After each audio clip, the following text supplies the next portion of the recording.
ଆଗକୁ ବିଭିନ୍ନ କଲେଜ ଓ ବିଶ୍ୱବିଦ୍ୟାଳୟ ନାମଲେଖା ଆରମ୍ଭ ହେବ। ଦଶମ ପାସ୍ କରିବାକୁ ଥିବା ପିଲାମାନେ ରେଜଲ୍ଟ ପ୍ରକାଶ ପରେ ଆବେଦନ ଆରମ୍ଭ କରିବେ।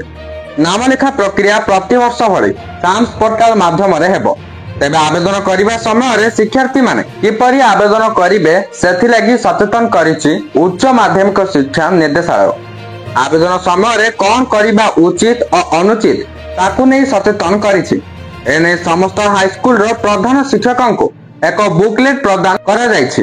ଏହି ବୁକଲେଟ୍କୁ ପ୍ରଧାନ ଶିକ୍ଷକମାନେ ନିଜର ନୋଟିସ୍ ବୋର୍ଡରେ ପ୍ରଦର୍ଶିତ କରିବେ। ଏନେଇ ମାଧ୍ୟମିକ ଶିକ୍ଷା ନିର୍ଦ୍ଦେଶକଙ୍କୁ ଉଚ୍ଚ ମାଧ୍ୟମିକ ଶିକ୍ଷା ନିର୍ଦ୍ଦେଶାଳୟ ପକ୍ଷରୁ ଚିଠି କରାଯାଇଛି। ଦଶମ ଶ୍ରେଣୀ ପରୀକ୍ଷା ଫଳ ପ୍ରକାଶ ପାଇବା ପରେ ଉତ୍ତୀର୍ଣ୍ଣ ପିଲାମାନେ ଯୁକ୍ତ 2 ପାଇଁ ଆବେଦନ କରିବେ। ଏଥିପାଇଁ ସାମ୍ସ ପୋର୍ଟାଲରେ ନାମଲେଖା ପ୍ରକ୍ରିୟା କରାଯିବ। ଅନେକ ସମୟରେ ପିଲାମାନେ ଏଥିରେ ଭୁଲ କରିଥାନ୍ତି। ପୋର୍ଟାଲରେ ଆବେଦନ ବେଳେ ଭୁଲ ନ କରିବା ଦାୟିତ୍ୱ ସ୍କୁଲର ପ୍ରଧାନ ଶିକ୍ଷକ ନେବେ। ନିର୍ଦ୍ଦେଶାଳୟ ପକ୍ଷରୁ ଦିଆଯାଇଥିବା ବୁକଲେଟ୍ରେ ସମସ୍ତ ପରାମର୍ଶ ରହିଛି। ଏହି ବୁକଲେଟ୍ ନୋଟିସ୍ ବୋର୍ଡରେ ଲଗାଯିବ।